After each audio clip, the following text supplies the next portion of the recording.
BodyBags, where horror lies. Hey guys, Rob from Georgia with you again this Wednesday. I'm your reviewer for BodyBags, and I thank you for checking in and just spending a few minutes listening to me ramble on about Dario Argento's 1980 Inferno. It is the middle entry of his Three Mothers trilogy. The first, of course, being Suspira, and the third entry, of course, being Mother of Tears. Let's see. Stars Leigh McCloskey, that's weird, as Mark, and Irene Miracle as Rose, his sister, and Daria Nicolodi. Of course, she's in here. Of course, Metu Tenebrum, the witch, Mother of Darkness, the focus point of this film in particular, is Martha from the Beyond. I don't know if anyone caught that or has caught it. And of course, Miss Tanner for Suspira, she's in here as well. So that's pretty cool. But anyways, I know how this week's going to work out. It's not looking good already, so I figured I would try to do this. I'm out working my side job, and got a few minutes here to talk about Inferno. I wanted to end this month. We know next week is theme week, and I'll, I guess, technically be ending with another Fulci film as my 2018 release. But in terms of the end of the 3-week here, I wanted to end with Inferno. As my attempt here is sort of thematically driven, this idea of images of terror trilogy, I guess. So started off with The Beyond, and then worked into Zombies H2, and end here with Dario Argento's Inferno. A few thoughts. Well, the plot, just in case anyone out there has never even seen it, and I'm trying to keep the glare off of this, but this is the Arrow release of Inferno, and it's my only DVD. I think I've got 18, 19 some Arrows, but they're all blue. This is my only DVD.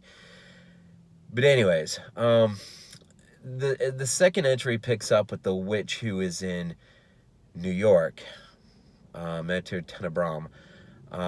We were already introduced to the first one, the Mother of Sighs, Suspirium in Germany, and of course we will be meeting the third one in Rome, the Mother of Tears, after this film.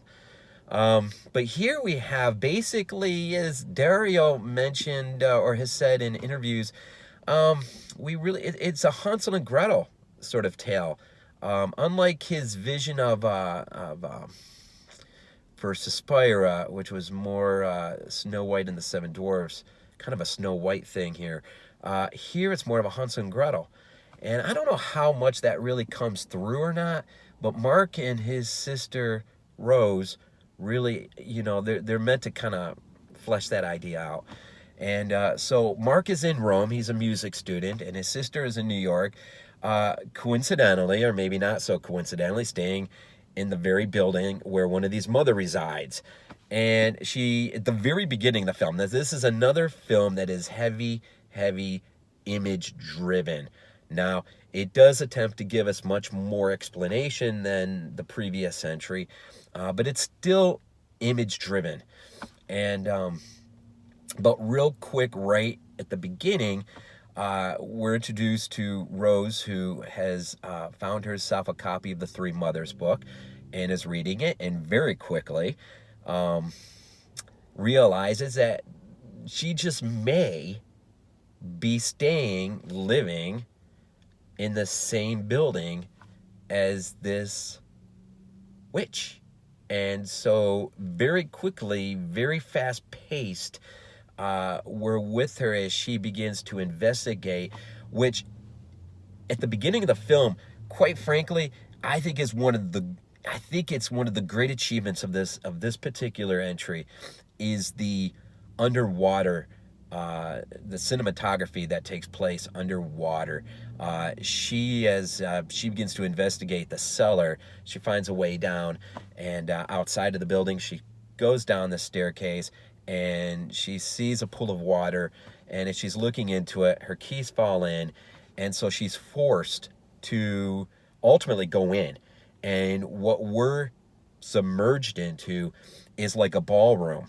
And the further down we go, we see really a world that's been submerged underwater. And there's a portrait of Mater Tenebrum. But the cool thing is there is a door that continues to kind of like move back and forth as though it wants to open up. And it's the moment, it's one of those rare moments in this trilogy where I'm just like on the edge of my seat, and I want to know what's in the room. I want there to be more exploration of this underwater, this cinematography, this scene as it expands. But unfortunately, all we do really get is her swimming down to the bottom, grabbing hold of her keys, and very quickly, there's a bit of a surprise. I'll just kind of leave it off to the side. But she quickly makes her way up to the point of getting out of the room. But very quickly then, the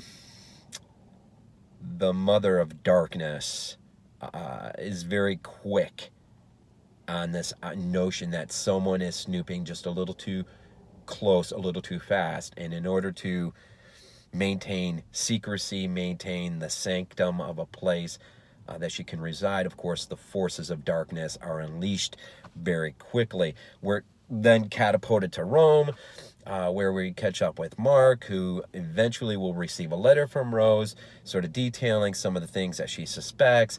He will get distracted initially, as the Mother of Tears will make an entranceway in order to distract him. But there's a girl, Sarah, who's near him as they're in class, who will pick up the letter. And upon reading the letter, she will embark on her own investigation into the matter of the possibility of there being another witch there in Rome. Unfortunately, the pathway that she puts herself on does not lead to a good place for her. But through that, Mark then ultimately becomes aware of the situation, not just with a girl who has reached out to him there in Rome, but then, of course, knows that he needs to go to New York as fast as possible to catch up with his sister. Unfortunately, when he arrives there, she already has disappeared. And from that point on, there is further explanation to the background, kind of an enlargement of the story, but really the image portion of this film kicks into gear, and really it's about Mark's descent into the labyrinth of the Inferno, okay, and ultimately into the sanctum of the Mother of Darkness, well, it's sort of weird. I don't want to give much more away. A few thoughts here. I mean, I like it, and I'm pretty sure I was introduced to it when I was a kid. I must have rented it on VHS. The one scene that I remember more than any other scene was when the antique dealer is ultimately attacked by rats. He's out there. He attempts to drown a bag load of cats, and things do not end well for him. And there's a scene where where he's sort of stuck in the water, and we have an image of this butcher, or he's like a hot dog guy across the waterway. He hears him screaming. He gets out, and we have this weird image of it. It seems as though he's running across the water, which is really eerie, and quickly comes up upon him and then dispatches him in Argento fashion. And that scene has always stuck with me as a kid, but now growing up, re-looking at this film more and more, it's the underwater scene in the room that now maybe captivates me more than any other scene in this film. It's a good, it's a good entry. It's a good follow-up. I think the problem is, a lot of the problems I think arise with not only Argento's sickness that he unfortunately had to deal with. Mario Bava has some work on this film, as well as Lamberto Bava has some work on this film. Lamberto is actually credited, Mario is not. And, we find out too, through interviews and stuff, that apparently the relationship between Dario and the major studio, 20th Century Fox, did not go well, like it usually never does. And that is unfortunate, and one wonders how this all would have unfolded had Dario just quickly launched off of Suspira in Italy and maintained the same, film company, and just sort of tried to get this trilogy treated as a trilogy and really go after it. I wonder how things would have ended up. But it is a good film, and it is one that grows on you. Keith Emerson does a soundtrack, so there is no Goblin. I'm back and forth on that. I wonder what it would have been like to have Goblin on this thing. But Keith Emerson does a fabulous job on the composition. It kind of brings its own unique vibe to the film. And by the end, it ends in a way you would almost expect it to end. And it grows on me. I would say I'm around an 8.5 on this film. And it's good. I wish I could say the same about the Mother of Tears, but it just, from Suspira to Inferno to Mother of Tears, it just continues to drop, unfortunately.